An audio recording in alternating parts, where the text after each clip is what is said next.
এই শব্দ আমরা সকলে শুনেছি, আর এটা সারা জীবন আমাদের সাথেই থাকে কোনো না কোনো রূপে। যখন আমরা জন্মগ্রহণ করি, চলতে শিখি, প্রথমে আমরা হামাগুড়ি দিয়ে চলি, পরে চলতে চেষ্টা করি কিন্তু পড়ে যাই। তখন আমাদের বাড়ির গুরুজনেরা আমাদের আটকান না। ওনারা মনে করেন এইভাবেই আমাদের সন্তান চলতে শিখবে, এইভাবেই তার পা আরো মজবুত হবে, যা অত্যন্ত গুরুত্বপূর্ণ। এইবার জীবনকালে যতই আমরা এগোতে থাকি, এই ব্যায়াম বিভিন্ন রূপে আমাদের সাথেই থাকে। কিন্তু আপনি কি জানেন যে এই ব্যায়ামের তাৎপর্য আসলে কি? আপনি কি জানেন এই ব্যায়ামের মর্ম আসলে কি? যখনই আমরা এই ব্যায়াম করি, আমাদের শরীরের মাংসপেশি ক্ষয় হয়। প্রথমে তা ক্ষয় হয়, তারপর আবার তা নির্মিত হয়। আরো শ্রেষ্ঠ, আরো শক্তিশালী মাংসপেশি আমরা লাভ করি। অর্থাৎ এই ব্যায়াম হলো সৃজনের বিজ্ঞান। এই ব্যায়াম আমাদের জন্য অত্যন্ত আবশ্যক। সেই জন্য জীবনে যখনই কোনো কিছু নষ্ট হয়ে যায়, চলে যায়, তখন হতাশ হয়ে পড়বেন না, তাকে পুনর্নির্মাণ করার চেষ্টা করবেন। আর এই শিক্ষা আমরা লাভ করি পাখিদের থেকে। যখনই বর্ষা হয়, ঝড় আসে, যখন পাখির বাসা ভেঙে চুরমার হয়ে যায়, তারা হার মেনে নেয় না। সে আবার অল্প অল্প করে সব খুঁজে একত্রিত করে আবার নিজের বাসা বানিয়ে তোলে, পুনরায় এক জীবনকে জন্ম দেয়, এক নতুন পরিবারকে জন্ম দেয়। তাই মনে রাখবেন, জীবনে এইভাবেই যদি আপনি নির্মাণ করতে চান, সৃজন করতে চান, তাহলে সেই নির্মাণের জন্য ভাঙনের অভিজ্ঞতা থাকা অত্যন্ত আবশ্যক। ভগ্ন বস্তুকেও সম্মান করা অত্যন্ত আবশ্যক। এই আচরণ মনে নিয়ে আসুন, মন প্রসন্ন হয়ে বলবে, রাধা রাধা। সৌন্দর্য। মানুষ নিজের সৌন্দর্যের বিষয়ে কতটা ভাবে, চায় যে সে সব থেকে বেশি রূপবান হবে, সব থেকে বেশি সুন্দর হবে। কিন্তু সৌন্দর্যের পরিভাষা কি, তা কি সে জানে? কোনো মাকে জিজ্ঞেস করুন, ওনার জন্য সৌন্দর্যের পরিভাষা ওনার সন্তান। কোনো ভক্তকে জিজ্ঞেস করুন, ওনার জন্য সৌন্দর্যের পরিভাষা ওনার ভগবান। শ্রীরামকে জিজ্ঞেস করুন, ওনার জন্য সৌন্দর্যের পরিভাষা হল হনুমান। ভাঙা হানু, ফুলে যাওয়া মুখ, দেখতে গেলে উনি বানর, লম্বা লেজ, এত নিরীহ যে ওনাকে অমূল্য মালা দিলে সেটা ছিঁড়ে তার ভেতরে শ্রীরামকে খুঁজছিলেন। কিন্তু ওনার ভাবনা কত সুন্দর। উনি এটা বিশ্বাস করেন যে সংসারের যতই মূল্যবান জিনিস দিয়ে এই মালা তৈরি করা হোক না কেন, যদি এর মধ্যে শ্রীরাম না থাকেন, তাহলে এর মধ্যে কোনো অর্থ নেই। সৌন্দর্য রূপে নয়, ভাবনায় নিহিত থাকে। যদি আপনি সৌন্দর্য প্রাপ্ত করতে চান, তাহলে তা কর্মে নিয়ে আসুন, ভাবনায় এবং বিচারে নিয়ে আসুন। এই সৌন্দর্য আপনার সাথেই থাকবে। যদি আপনি সৌন্দর্যকে রূপের মধ্যে খোঁজেন, তাহলে কিছুক্ষণের জন্য পাবেন, সেই সৌন্দর্য সময়ের সাথে হারিয়ে যাবে। সৌন্দর্য যদি পেতে চান, খুঁজতেই চান, তাহলে হৃদয় খুঁজুন, কর্মে খুঁজুন। মন প্রসন্ন হয়ে বলবে, রাধা রাধা। গুরু, যিনি পথ দেখান, আমাদের জীবনে অত্যন্ত গুরুত্বপূর্ণ, অত্যন্ত আবশ্যক। কিন্তু কিছু মানুষ মনে করেন যে গুরুর কোনো প্রয়োজন নেই, কারণ এই সমগ্র জ্ঞান মানুষের অন্তরেই নিহিত রয়েছে। এবার প্রশ্ন এটাই, যদি সমস্ত জ্ঞান মানুষের অন্তরে নিহিত থাকে, তাহলে গুরুর কি প্রয়োজন? আর যারা আজ পর্যন্ত গুরুকে মেনে এসেছেন, তারা কি অনুচিত করেছেন? এর উত্তর আমি আপনাকে দেব একটা উদাহরণ দ্বারা। একটা কাঠ যা জ্বলনশীল, জ্বলনের ঊর্জা তার অন্তরে নিহিত রয়েছে, কিন্তু তার জ্বলনের জন্য বাইরে থেকে একটা অনুঘটকের প্রয়োজন হয়। এই অনুঘটকই হলেন আপনার গুরু। উত্তাপ যা একটা কাঠকে জ্বালাতে পারে, সেই উত্তাপ হলো গুরুর প্রচেষ্টা। যদি সেই গুরুই না থাকে, তার প্রচেষ্টাই না থাকে, তাহলে সেই সমস্ত জ্ঞান যা মানুষের অন্তরে নিহিত, তা ব্যর্থ হয়ে যাবে।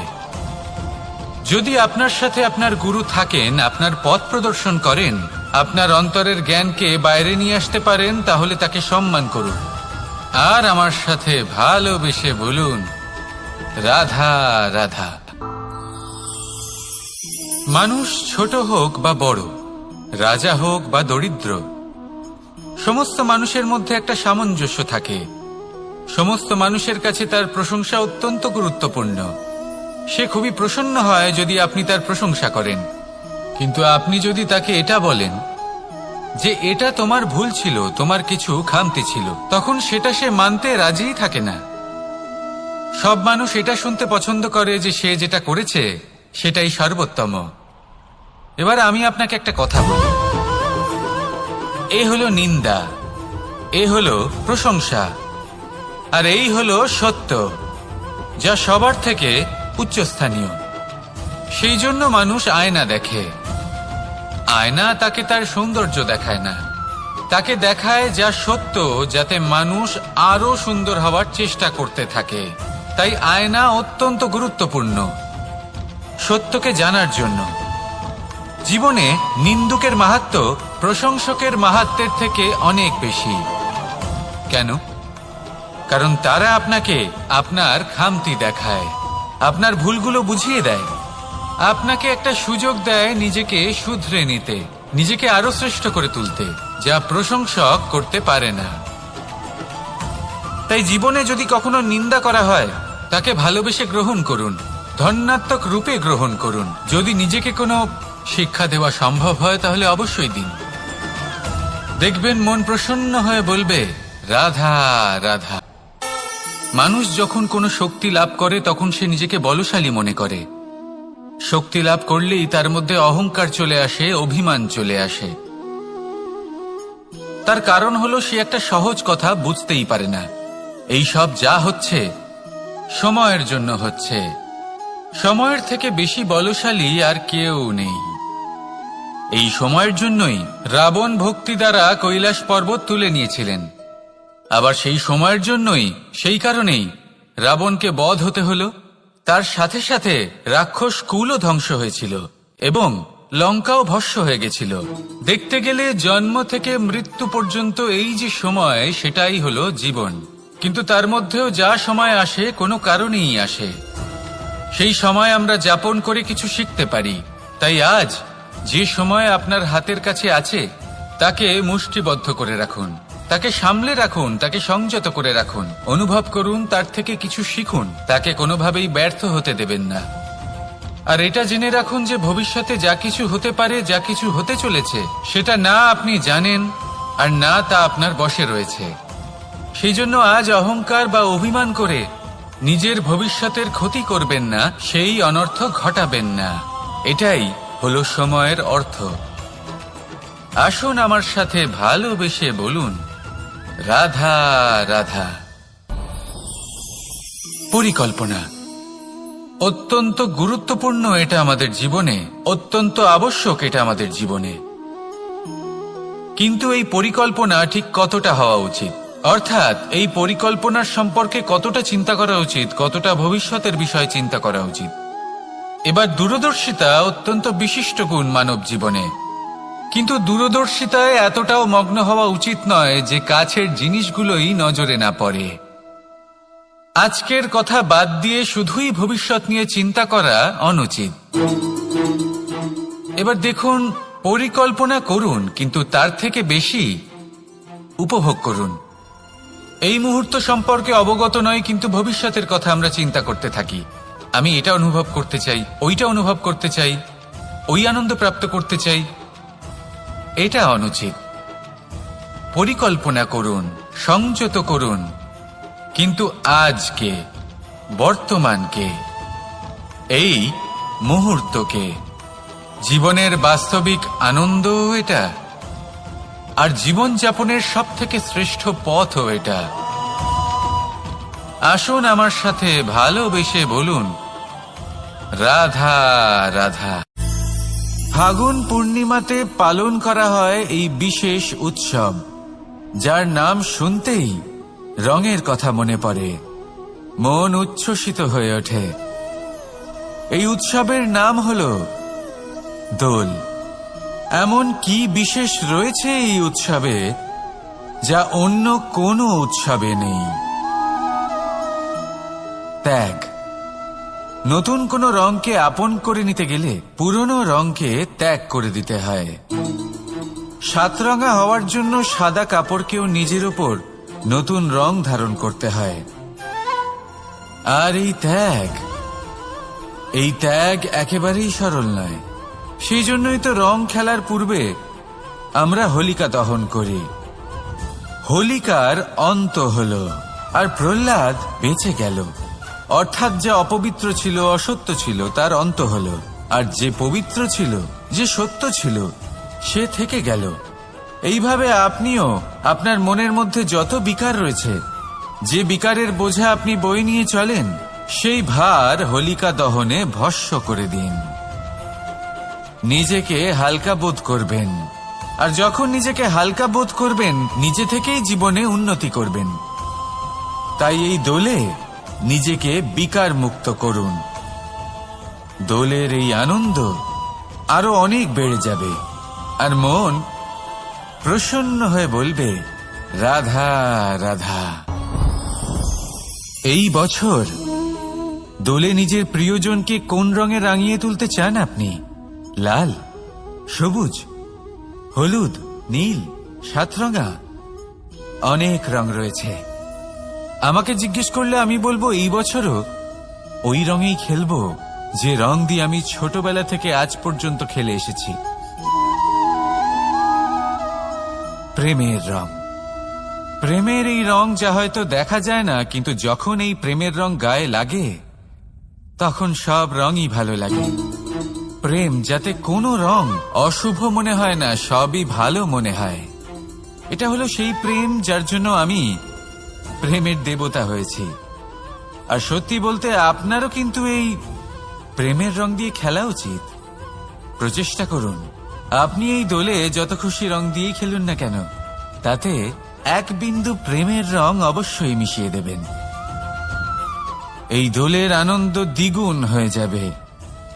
আপনজন হোক বা পর হোক, সবার সাথে প্রেমের দোল খেলুন।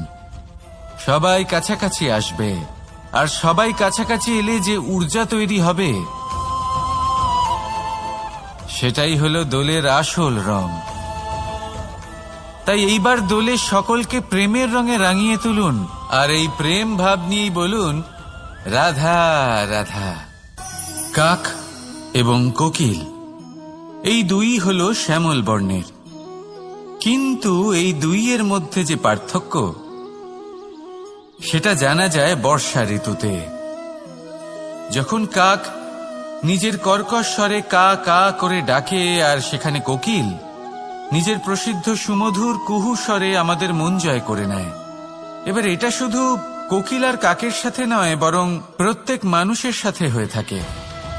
প্রত্যেক মানুষের ব্যক্তিত্ব তার কথার আড়ালে লুকিয়ে থাকে।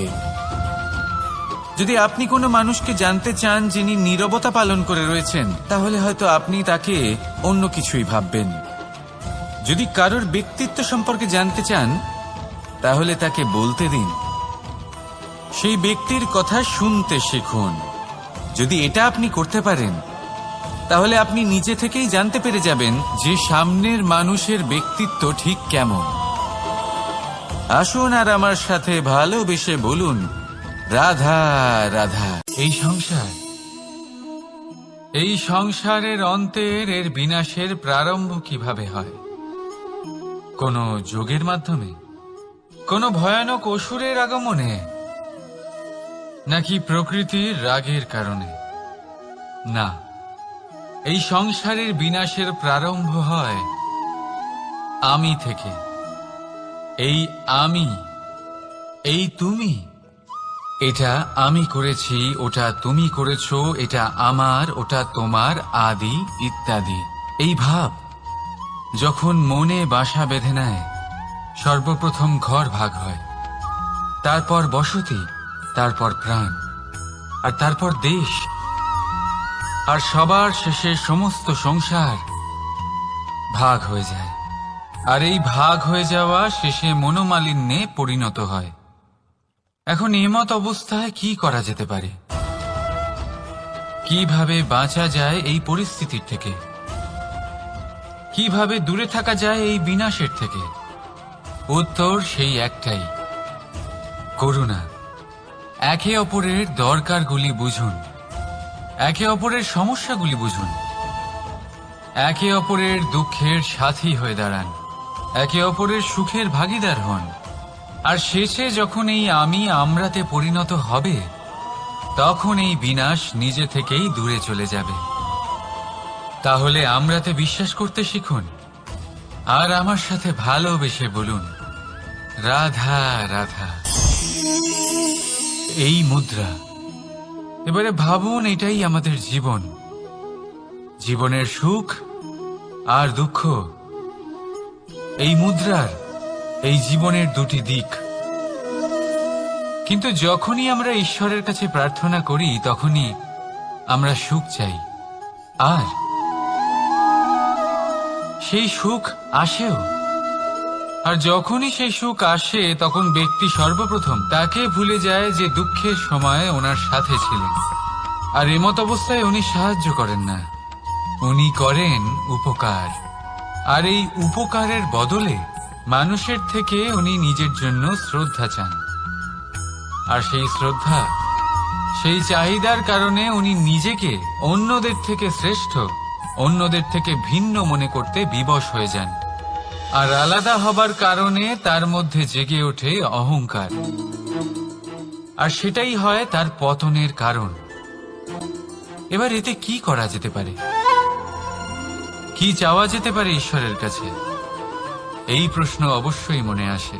ঈশ্বরের কাছে চান সুখ, শুধুমাত্র ততটাই যাতে অহংকার না আসে, আর দুঃখ ততটাই যাতে শ্রদ্ধা না চলে যায়।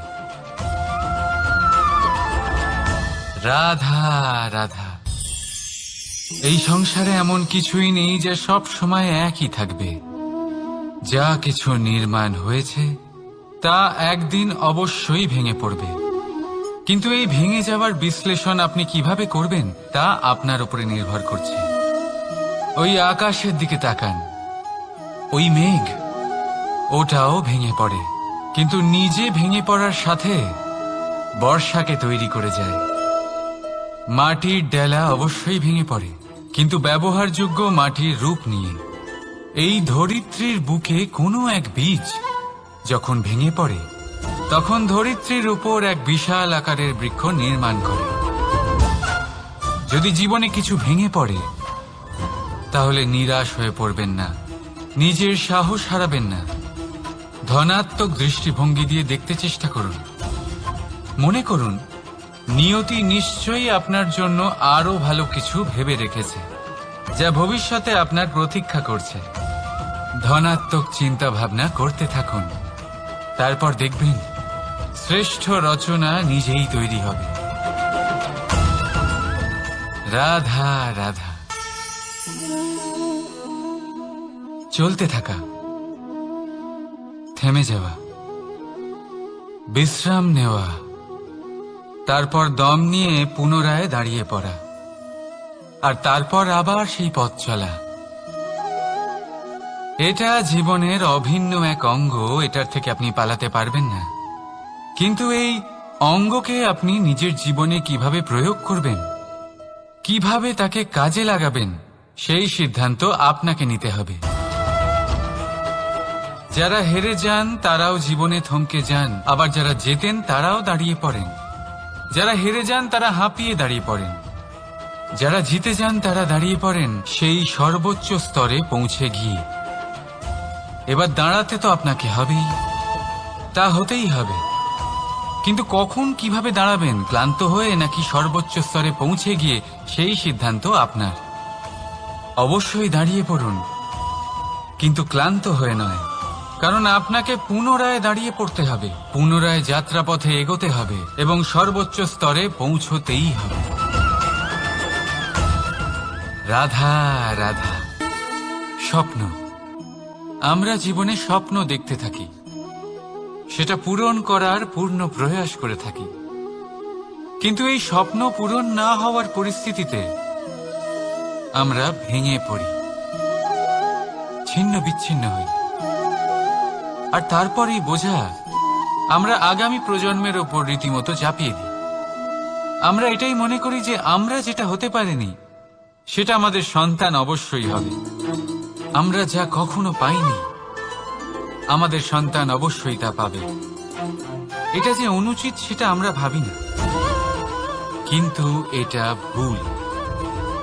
আর এই ভুল আমরা সকলেই করে থাকি। সন্তান প্রকৃতি আর পরমাত্মার আশীর্বাদ। ওদের ভেতরে তাদের নিজের একটা অস্তিত্ব লুকিয়ে থাকে, সেটা মন। রাধা রাধা। এই পুকুর দেখছেন আপনি? পুকুরের জল কখনো প্রবাহিত হয় না, একই স্থানে জমে থাকে। আর সেই কারণে কিছুদিন পর ময়লা হতে শুরু করে। কিন্তু তাও আমরা একে ত্যাগ করি না, আমরা তবুও একে পুজো করি। শুধুমাত্র এই কারণে নয় যে অতীতে সে আমাদের তৃষ্ণা মিটিয়েছে, কিন্তু এই কারণেও যে যদিও বা সে ভবিষ্যতে আমাদের তৃষ্ণা না মেটায়, কিন্তু প্রয়োজন হলে আগুন অবশ্যই নেভাতে পারে। ঠিক সেই রকমই হয় আমাদের সম্পর্ক। সম্পর্ক যা আমরা বহু বছর পরিশ্রম করে তৈরি করি, যে দরকার পড়লে আমাদের সহায়ক হয় কোনো না কোনোভাবে। সেই জন্য সম্মান করতে শিখুন এই সম্পর্কগুলিকে। শিখুন এই সম্পর্কগুলিকে অটুট রাখতে। কথায় কথায় এই সম্পর্কগুলিকে ভেঙে দিতে শিখবেন না। রাধা রাধা। বিষ, এই শব্দটা শুনলেই মনে অনেক কল্পনা জন্ম নেয়। কল্পনা অসহ্যকর তিক্ততা, কল্পনা অত্যন্ত বেদনাদায়ক মৃত্যু। এবার যদি আপনাকে জিজ্ঞেস করা হয় যে সবচেয়ে বিষাক্ত বিষ কোনটা, তাহলে আপনি কি বলবেন? কেউ বলবে সর্পের বিষ, কেউ বলবে কাঁকড়া বিছের, কেউ বলবে কালকেউটের বিষ। কিন্তু না, এই সমস্ত রকম বিষ সেই বিষের সামনে টিকতে পারবে না যাকে আমরা বলে থাকি কানের মধ্যে ঢালা বিষ। শুনতে অত্যন্ত মিষ্টি, কিন্তু তিক্ততায় অত্যন্ত বিষাক্ত। পেটের মধ্যে যাওয়া এই বিষ শুধুমাত্র একটি মানুষের মৃত্যুর কারণ হয়, কেবল একটি। কিন্তু কানের মধ্যে ঢালা এই বিষ একাধিক সম্পর্কের নাশ করতে পারে। আর এটাতে সেই ব্যক্তির ভুল নেই যে আপনার কানে বিষ ভরেছে, আপনি তাকে দোষ দিতে পারেন না। এখানে দোষ আপনার নিজের, যে এই বিষকে আপনি নিজের উপরে প্রভাব ফেলতে দিয়েছেন। এই বিষকে সুযোগ দিয়েছেন আপনার ক্ষতি করতে। এটা আপনার ভুল। সেই জন্য কুমন্ত্রণায় কখনো কান দেবেন না। আপনার মনে ভালোবাসার দৃঢ়তা জাগিয়ে তুলুন আর নষ্ট করে দিন এই সংসারের সমস্ত বিষের প্রভাবকে। রাধা রাধা। জীবন, আমাদের এই জীবন সুখ আর দুঃখ, এই দুইয়ের মিশ্রণ। এদের সংমিশ্রণই জীবনের ভারসাম্য বজায় রাখে। এখন এই সুখ, সুখ এমন এক বস্তু যাকে সবাই খুঁজে চলেছে। দুঃখ এমন এক অনুভূতি যা সবার কাছে আছে। আমাদের প্রত্যেকের জীবনে সুখ আর দুঃখ আসতে থাকবে আর যেতেও থাকবে। এটা অবশ্যই জীবনে থাকবে, কিন্তু সফলতা এটা সবার জীবনে আসে না।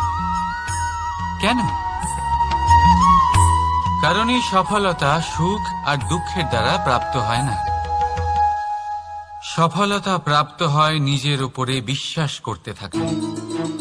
আকাশের ওই সূর্যকে দেখুন, সূর্যের বিশ্বাস আছে নিজের উপর যে সে সমস্ত জগৎকে আলোকিত করতে পারবে, নিজের প্রথম রশ্মি দিয়ে অন্ধকারকে দূর করতে পারবে। সূর্য এই বিশ্বাস নিয়েই আসে আর কিছুক্ষণের মধ্যেই সমস্ত সংসার থেকে অন্ধকারকে বিনাশ করে ফেলে সে। তাহলে মনে রাখবেন, এই সুখের আভাস, এই দুঃখের অনুভূতি আসতেও থাকবে আর যেতেও থাকবে। শুধু নিজের উপরে বিশ্বাস রাখুন, তারপর দেখবেন এই সফলতা আপনার দাস হয়ে থাকবে। রাধা রাধা। চাঁদ কত শ্রেয়, শুভ্র, কত সুন্দর, কিন্তু যদি আপনি মনোযোগ সহকারে দেখেন তাহলে দেখবেন এই চাঁদেও দাগ আছে। আর এই দাগগুলি থাকার কারণে কি এই চাঁদের মাহাত্ম্য কখনো কমে যায়? কখনো নয়। এর কারণ হলো চাঁদের নিরন্তর চেষ্টা। একবার এই আকাশে দেখুন, এই অন্ধকার সবসময় চেষ্টা করে চাঁদকে ঢেকে দেওয়া, কিন্তু এই চাঁদ সবসময় এই অন্ধকারের সাথে লড়াই করতে থাকে। অমাবস্যা থেকে শুরু করে চাঁদের এই যাত্রা পূর্ণিমা অবধি পৌঁছেই যায়। আর তাই এই চাঁদের পুজো করা হয়, এই কারণে এই চাঁদকে মাহাত্ম্য দেওয়া হয়। এইভাবেই যদি আপনার মধ্যে কোনো দোষ থাকে, কোনো খারাপ কিছু থাকে, তাহলে সেটা কোনো বড় ব্যাপার নয়। চেষ্টা করুন সেটাকে শুধরে নেওয়ার, কিন্তু সেই কারণে নিজেকে খারাপ মনে করা এটা অনুচিত। নিজের ভুলগুলো, নিজের দোষগুলো, নিজের খারাপ দিকের কথা ভুলে আপনি এই সংসারের ভালোর দিকে প্রস্থান করেই দেখুন না। আপনি দেখবেন আপনার অন্তরের তেজ ঠিকরে বেরোচ্ছে। রাধা রাধা। এই পিঁপড়েদের দেখছেন আপনি? সবাই একই রকমের। এদের মধ্যে তফাৎ খুঁজে বার করা অসম্ভব। মনে হয় যেন ওদের আলাদা আলাদা অস্তিত্বই নেই। কিন্তু যদি আপনি মন দিয়ে দেখেন তাহলে দেখবেন প্রতিটা পিঁপড়ের আলাদা কাজ নির্ধারিত, তাদের আলাদা অস্তিত্ব আছে। কেউ বাড়ি বানানোর জন্য মাটি সংগ্রহ করতে পটু, কেউ ঢিপি বানাতে পটু, কেউ খাবার খোঁজায় পটু, আবার কেউ সেই খাবার আনায় পটু। ঠিক সেরকমই হয় মানুষেরা। মনে হতেই পারে সবাই একই রকম, কিন্তু প্রতিটা মানুষের ব্যক্তিত্ব, প্রতিটা মানুষের অস্তিত্ব ভিন্ন হয়। আর সত্যি কথা বলতে কি, প্রতিটা মানুষের ভিন্নতাই আমাদের প্রগতির দিকে নিয়ে যায়।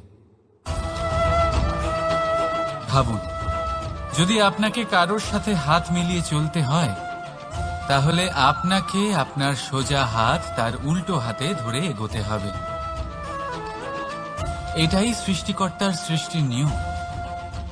ভিন্নতা, এই ভিন্নতাকে আশীর্বাদ ভেবে চলুন, এতে কোনো খারাপ নেই। রাধা রাধা। দাদা আমাকে বহুবার জিজ্ঞেস করেন যে কানাই, তুমি রাধার সাথে এই সংসারকে প্রেম শেখাতে এসেছো, তাহলে কেন তুমি রাধাকে এত বিরক্ত করো? কেন ও তোমাকে বিরক্ত করে? কেন এই ঝগড়াঝাটি হয়? কেন এই টানাপোড়েন চলে? এবার এটার উত্তর আমি কিছুটা এইভাবে দিতে চাই। পিঁপড়ে সেই বাড়িতেই প্রবেশ করে যেখানে মধু উপস্থিত আছে। যদি আপনার বাড়িতে মধু থাকে, কোনো মিষ্টি জিনিস থাকে, মিষ্টত্ব থাকে, তাহলে পিঁপড়ে সেখানে অবশ্যই প্রবেশ করবে। ঠিক এইরকমই হয় আমাদের সম্পর্ক। এর মধ্যে ছোটখাটো ঝগড়াঝাটি, টানাপোড়েন, রাগ করা, মন ভাঙানো, এই সব তো চলতেই থাকে। বিশেষ করে সেই সম্পর্কগুলিতে যেখানে মিষ্টত্ব আছে। মনে রাখবেন, যেই সম্পর্কে কোনো খুনসুটি নেই, রাগ করা, মান ভাঙানো নেই, কোনো ছোটখাটো ঝগড়াঝাটি নেই, সেই সম্পর্ক শুধুমাত্র মস্তিষ্ক দিয়ে পালন করা হচ্ছে, মন থেকে নয়। তাই মন থেকে ভালোবাসতে শিখুন। আর এই ছোটখাটো ঝগড়াঝাটির, এই অম্ল মধুর খুনসুটির আনন্দ উপভোগ করুন, কারণ এতেও ভালোবাসা আছে। রাধা রাধা। এই পুস্তক বড়ই কাজের জিনিস। কাহিনী হোক, কবিতা হোক, স্মৃতি হোক, এতে যাই লিখে দেবেন তা ভবিষ্যতের পুঁজি হয়ে যাবে। কিন্তু যদি কখনো এমন হয় যে এই পুস্তক ময়লা হয়ে যায়, বা যদি কোনো পাতায় আপনি ভুল করে কালি ফেলে দেন, বা কোনো বাক্য লিখতে গিয়ে আপনি ভুল করে ফেলেন, তাহলে আপনি কি করেন? সেই পুস্তক কি আপনি তুলে ফেলে দেন? না, তাই তো? শুধু একটা পাতা ছিঁড়ে ফেলেন যাতে সেই পুস্তক সঠিক থাকে, সুন্দর হয়ে ওঠে। এই পুস্তকের মতোই হয় আমাদের সম্পর্ক। তার সেই এক পাতা, একটা ভুল। তাই যে কোনো সম্পর্কে যদি কারোর কোনো ভুল হয়ে গিয়ে থাকে, তাহলে সেই ভুলকে সম্পর্ক থেকে দূরে করা সঠিক হবে। সেই ভুলকে ভুলে যাওয়াই সঠিক হবে। সেই সম্পর্ক ভাঙা নয়, সেই সম্পর্ক সামলে রাখুন। কারণ ভুল তো সবার দ্বারা হয়। যদি এরকম করেন, তবেই জীবনরূপী পুস্তক আরো সুন্দর হয়ে উঠবে। একে অপরকে ক্ষমা করতে শিখুন। একে অপরের ভুলকে ভুলে যেতে শিখুন। তারপর দেখবেন এই জীবনে আরো আনন্দ আসবে, আর এই সম্পর্ক নিঃশ্বাস নিতে থাকবে।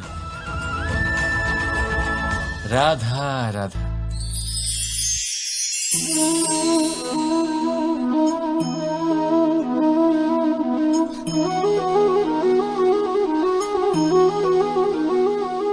আমার এই ছায়া দেখতে পাচ্ছেন আপনি? প্রকাশের স্রোত যখন মধুর আর দূরে থাকে, তখন এই ছায়া লম্বা হয়ে যায়।